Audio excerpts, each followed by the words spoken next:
देवी सर्वभूतेषु मां ब्रह्मचारिणीरूपेण संस्थिता। नमस्तस्मै नमस्तस्मै नमस्तस्मै नमो नमः। नमस्कार दोस्तों, आप सभी स्वागत है हमारे यूट्यूब चैनल पारपुल हिंदू धर्म में। आज नवरात्रि की दूसरा दिन मां ब्रह्मचारिणी की पूजा किया जाता है। आज हम आप सभी को मां ब्रह्मचारिणी की पूजा विधि, बीज मंत्र, मां को कौन से भोग अर्पित करना चाहिए, उनका वस्त्र क्या है तथा कौन से फूल अर्पित करें तथा उनका महत्व और मां ब्रह्मचारिणी की कथा का रसपान कराएंगे। आइए जानते हैं मां ब्रह्मचारिणी के बारे में। शारदीय नवरात्रि के दूसरे दिन मां ब्रह्मचारिणी की पूजा की जाती है। विधि विधान से माता ब्रह्मचारिणी की पूजा उपासना करने से परिवार में सुख व समृद्धि बनी रहती है। आइए जानते हैं माता की पूजा विधि के बारे में। शारदीय नवरात्रि का दूसरा दिन माता ब्रह्मचारिणी को समर्पित है। मां ब्रह्मचारिणी का ध्यान, ज्ञान व वैराग्य की अधिष्ठात्री देवी है। इस दिन पूरे विधि विधान से माता ब्रह्मचारिणी की पूजा उपासना करने से परिवार में सुख व समृद्धि बनी रहती है। मां ब्रह्मचारिणी का उद्भव ब्रह्म जी के कमंडल से माना जाता है, इसलिए इनका नाम ब्रह्मचारिणी पड़ा। ये जानते हैं माता ब्रह्मचारिणी की पूजा विधि, उत्तम मुहूर्त विधि, माँ को क्या पसंद है तथा उनकी प्रिय फूल, प्रिय पुष्प और भोग के बारे में। माता ब्रह्मचारिणी को सफेद पुष्प अति प्रिय है। माँ ब्रह्मचारिणी का पसंदीदा फूल है सफेद फूल। माँ ब्रह्मचारिणी का पसंदीदा भोग है फल, सफेद मिठाई, मिश्री और खीर। शारदीय नवरात्रि के दूसरे दिन माँ ब्रह्मचारिणी की पूजा की जाती है। विधि विधान से माँ की आराधना कर ज्ञान ध्यान के साथ वैराग्य की प्राप्ति होती है। माँ ब्रह्मचारिणी सरल स्वभाव वाली व दुष्टों को मार्ग दिखाने वाली है। माँ ब्रह्मचारिणी के हवन में सामग्री के साथ धूप, कपूर, लौंग, सूखे मेवा, मिश्री, मिष्ठान, देसी घी के साथ आहुति देकर पूजन किया जाता है। अब माँ ब्रह्मचारिणी की पूजा विधि के बारे में बताते हैं। सुबह उठकर स्नान करें और मंदिर साफ करें। दुर्गा माता का गंगा जल से अभिषेक करें। मैया को अक्षत, लाल चंदन, चुनरी और लाल पुष्प अर्पित करें। सभी देवी देवताओं का जल से अभिषेक कर फल, फूल और तिलक लगाएं। प्रसाद के रूप में फल और मिठाई चढ़ाएं। घर के मंदिर में धूप बत्ती और घी का दीपक जलाएं। दुर्गा सप्तशती और दुर्गा चालीसा का पाठ करें। पान के पत्ते पर कपूर और लौंग रखकर माता ब्रह्मचारिणी की आरती करें। अंत में क्षमा प्रार्थना करें। मान्यता के अनुसार भगवती ब्रह्मचारिणी की पूजा करने से भगवान शिव भी प्रसन्न होते हैं। ये जानते हैं माता ब्रह्मचारिणी के मंत्र के बारे में। या देवी सर्वभूतेषु मां ब्रह्मचारिणी रूपेण संस्थिता। नमस्तस्मै नमस्तस्मै नमस्तस्मै नमो नमः। माता का बीज मंत्र है ह्रीं श्रीं अंबिकाय नमः। हम आप सभी को मां ब्रह्मचारिणी की पूजा की शुभ मुहूर्त के बारे में बताते हैं। ब्रह्म मुहूर्त 4:38 से लेकर 5:27 तक तथा प्रातः संध्या मुहूर्त है 5:03 से शाम 6:16 तक। अभिजीत मुहूर्त 11:46 से 12:33 तक। विजय मुहूर्त 2:07 से 2:55 तक। गोधूली मुहूर्त 6:03 से 6:38 तक। संध्या कान का मुहूर्त है 6:03 से 7:17 तक। अमृत काल का मुहूर्त है 11:24 से लेकर 1:13 तक। ये आप सभी को रसपान कराते हैं देवी ब्रह्मचारिणी की उत्पत्ति की कथा के बारे में। देवी दुर्गा के 9 अवतारों में से दूसरे अवतार को माता ब्रह्मचारिणी के नाम से जाना जाता है। देवी की इस अवतार की पूजा नवरात्रि के दूसरे दिन की जाती है। माँ का नाम ब्रह्मचारिणी 2 शब्द ब्रह्म और चारिणी से मिलकर बना है। जहाँ ब्रह्म का अर्थ है तपस्या, वहीं चारिणी का अर्थ है आचरण करने वाली, अर्थात ब्रह्मचारिणी का शाब्दिक अर्थ है तप का आचरण करने वाली। महादेव को अपने पति के रूप में पाने के लिए की गई कठोर तपस्या के कारण ही देवी को ब्रह्मचारिणी स्वरूप का आविर्भाव हुआ था। तो आइए जानते हैं माँ ब्रह्मचारिणी की कथा के बारे में। देवी ब्रह्मचारिणी का स्वरूप अत्यंत शांत एवं मनोरम है। उनके दाएं हाथ में जप की अक्षमाला और बाएं हाथ में कमंडल सुसज्जित है। इस स्वरूप में माता बिना किसी वाहन के नजर आती है। नवरात्रि के पावन त्योहार के दूसरे दिन माता ब्रह्मचारिणी की विधि पूर्वक पूजा होती है। देवी ब्रह्मचारिणी की महात्मा की कथा महादेव के प्रति उनके प्रेम और निष्ठा से जुड़ी हुई है। माँ दुर्गा का यह अवतार मनुष्य को निष्ठा और वैराग्य की सीख देता है। उनकी महिमा की इस कथा का उल्लेख देवी भागवत महात्म्य और मार्कंड पुराण के कुछ जगहों पर मिलती है। धार्मिक कथा के अनुसार प्रजापति दक्ष ने कनखल में एक विराट यज्ञ का आयोजन किया था। महादेव के प्रति मन में विरोध और ईर्ष्या का भाव होने के कारण उन्होंने महादेव और देवी सती के अलावा उस यज्ञ में सभी को आमंत्रित किया। जब देवी सती को इस यज्ञ के बारे में पता चला तो उन्होंने यज्ञ में पहुंचकर अपने पिता से ऐसा करने का कारण पूछा। इस पर प्रजापति दक्ष ने अपनी पुत्री और महादेव को अपशब्द कहे और इस अपमान से व्यथित होकर देवी सती ने भगवान शिव का ध्यान करते हुए योग अग्नि द्वारा अपनी देह को त्याग दिया। माता सती के आत्मदाह के बाद समस्त सृष्टि जैसी श्रीहीन हो गई थी और महादेव भी उदासीन हो गए थे। देवताओं ने महादेव की ऐसी हालत और दानों के उपद्रव से त्रस्त होकर आदि शक्ति का ध्यान किया। तब देवी आदि शक्ति ने सभी देवगणों को आश्वस्त किया कि वे बहुत जल्द ही पर्वतराज हिमालय के घर कन्या के रूप में अवतरित होगी।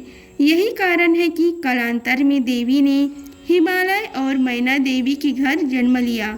पर्वतराज की पुत्री होने के कारण देवी पार्वती शैलपुत्री कहलाई। ऐसे मान्यता है कि एक बार हिमालय ने देवर्षि नारद से देवी पार्वती की जन्म पत्रिका को ठीक से जांच करने का आग्रह किया। देवर्षि नारद ने देवी पार्वती की जन्म पत्रिका देखकर यह बताया कि आगे जाकर वह त्रिलोक के स्वामी महादेव की संगिनी बनेगी।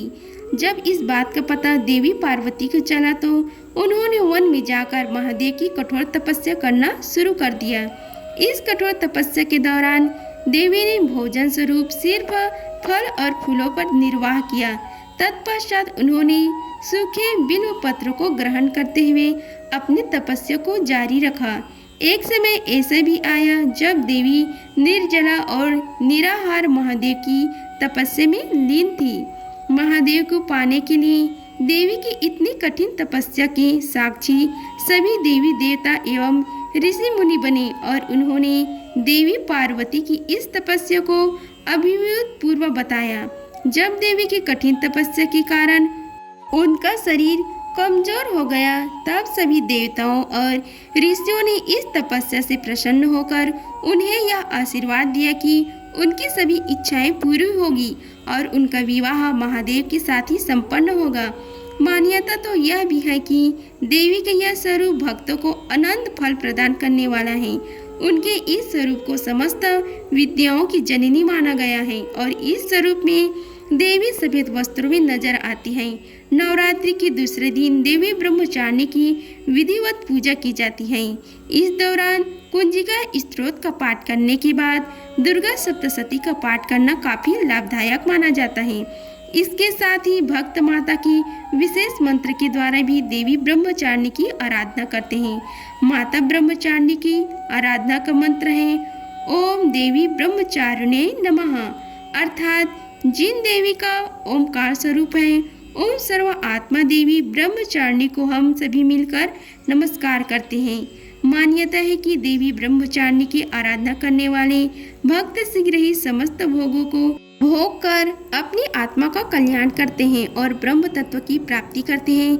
हमें भी माता की शरण प्राप्ति हो ऐसे मन में भावना करनी चाहिए।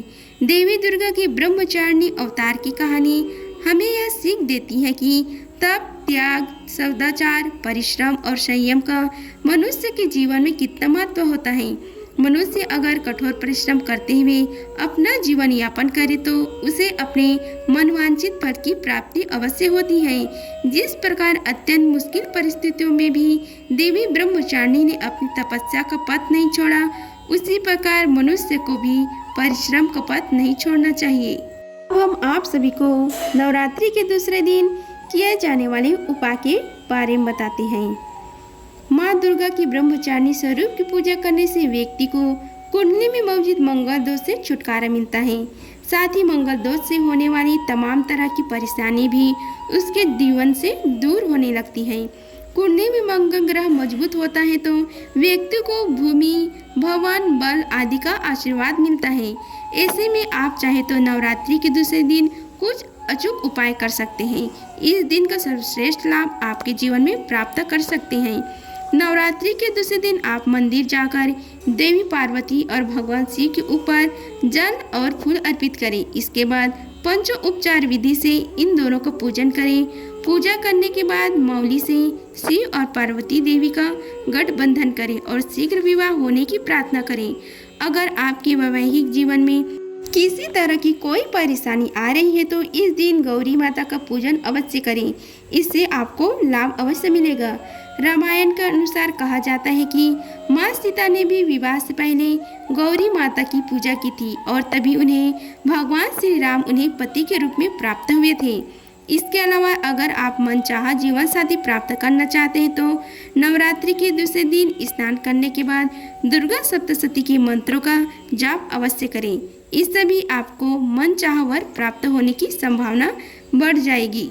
नवरात्रि के दिनों में हर 9 दिन हनुमान जी को पान का बेड़ा अर्पित करें। इन 9 दिन अगर अखंड दीपक नहीं जला पा रहे तो सुबह शाम घी का तेल का दीपक जलाना न भूलें। दीपक में 4 लौंग डाल दें। 5 प्रकार के सूखे मेवे लाल चुनरी में रखकर माता रानी को अर्पित करें। देवी मंदिर में जाकर ध्वजा अर्पित करें। देवी माँ को ताजे पान के पत्ते पर सुपारी और सिक्के रखकर अर्पित करें। माँ दुर्गा को 7 इलायची और मिश्री का भोग अवश्य लगाएं। मखाने के साथ सिक्के मिलाकर देवी को अर्पित करें और फिर उसे गरीबों में बांट दें। छोटी कन्याओं को छोटे छोटे पर्स में दक्षिणा रखकर लाल रंग के किसी भी गिफ्ट के साथ भेंट करें।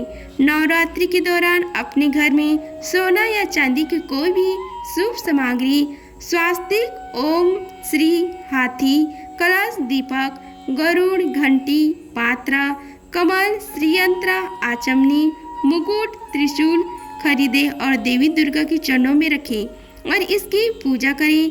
फिर नवरात्रि के अंतिम दिन उस सामग्री को गुलाबी रेशमी कपड़े में बांधकर तिजोरी वह रुपये के साथ रखने की जगह रख दें। इससे आश्चर्यजनक रूप से धन में वृद्धि होगी। नवरात्रि में माँ लक्ष्मी को प्रसन्न करने के लिए नवरात्रि के 9 दिन रोजाना एक गुलाब के साथ माँ दुर्गा को लौंग का एक जोड़ा चढ़ाएं। नवरात्रि में धन प्राप्ति के लिए लौंग का यह टोटका बहुत ही असरदार माना जाता है। इस उपाय को करने से आपके घर में बरकत बढ़ती है और मन में सकारात्मक विचार आती है। नवरात्रि में बजरंगबली को प्रसन्न करने के लिए भी लौंग का उपयोग किया जाता है। नवरात्रि में मंगलवार या शनिवार को हनुमान जी के सामने सरसों के तेल का दीपक अवश्य जलाएं और उस दीपक में लौंग का एक जोड़ा डाल दें। फिर हनुमान चालीसा का पाठ करें। उसके बाद हनुमान जी की मूर्ति से बात करने की लहजे में अपनी समस्या फिर अपनी मनोकामना बताएं। माना जाता है कि बजरंगबली के दरबार में आपकी सुनवाई जल्दी होती है। अगर आप सभी को हमारी वीडियो अच्छी लगी होगी तो वीडियो को लाइक कीजिए, चैनल को सब्सक्राइब कीजिए और कमेंट बॉक्स में जय माता दी लिखिए। धन्यवाद। मिलते हैं अगले वीडियो में, तब तक के लिए जय माता दी।